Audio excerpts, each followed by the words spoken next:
අපි දඩේ යන්නේ කීයටද? ඒකෙන්ට වෙලා පොඩ්ඩක් පොඩ්ඩයි. හවස් කාලේ මැස්සට තරමක් ඉරත් පොඩ්ඩක් පහක් වෙන මන්දිනවා මං ගත්තා. මට 10% ක තේරුණා. ඉතින් යාළුවනේ මෙයාලා මේ කතා කරන්නේ වැදි භාෂාව. ඔයාලා තේරුන්නේ නැහැ කියලා බය වෙන්න එපා. මෙතන ඔළුව වෙනුවට මට මේක තේරුණෙත් නැහැ. වචන 2යි 3යි මට තේරුණේ. මං ගත්ත බලන්න කපලා. එතන පුරුදු තැන මන්දු වෙන්න මං ගත්තා. යා. සඩයන් පොඩ්ඩේ මං ගත්තනකොට මේකෙන පුරුදු තැන මන්දු වෙන්න. දුන්නෙන් ඉදින්නත් තියෙන. මට එලකිරි මට තේරෙනවා. ඉදිනවා දුන්නෙන් මොනවද මං ගේම් වල විද්දේ. bro it's easy bro. මේක තමයි මට හම්බෙන ඊළඟ ටාස්ක් එක යාළුවනේ. දඩේ මේ යන්න කලින් දුන්නෙන් විදින්න පුරුදු වෙන්න ඕනෙලු. මේ ඇත්ත ඉතාලියක්ද? ඔව් ඔව්. අඩු රියල් දුන්නක් හම්බුණා යාළුවනේ මොන්ටිසෝරි දුන්නට පස්සේ. අරට. අදිනවනේ.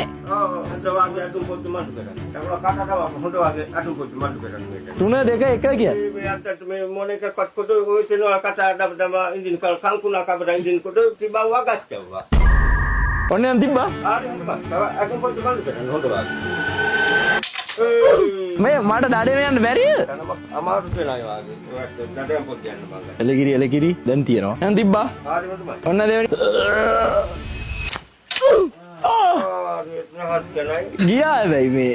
හිනාවෙන් දෙපා ඉතින් මේ දුන්නෙන් විදින එක එහෙම ලේසි නෑ ඔයාලා හිතන තරම්. බලාගෙන ඉන්නකො ඉස්සරහට දඩේ මේ යද්දි මම වැඩ පෙන්නන්නම් මං කවුද කියලා. මොකක් කර වුණා මං හිතන්නේ පොජ්ජට. මේ පාර හරියට තිබ්බත් යනවා දඩේ මේ. මේ ඇත්ත පියාවටද? ඔව් ඔව්. චප්පිලත්තන්ගේ. අපි නැත්තන්ගේ? චප්පිලත්තු. යාළුවනේ එන්න වැඩේ පොඩ්ඩ අමාරු වෙයි වගේ මට දවස් ඉදිරියද කමියුනිකේෂන් ප්‍රශ්නයක් තියෙනවා. chat gpt එකත් දාන්න වෙනවා. අපි තිබ්බා. හා.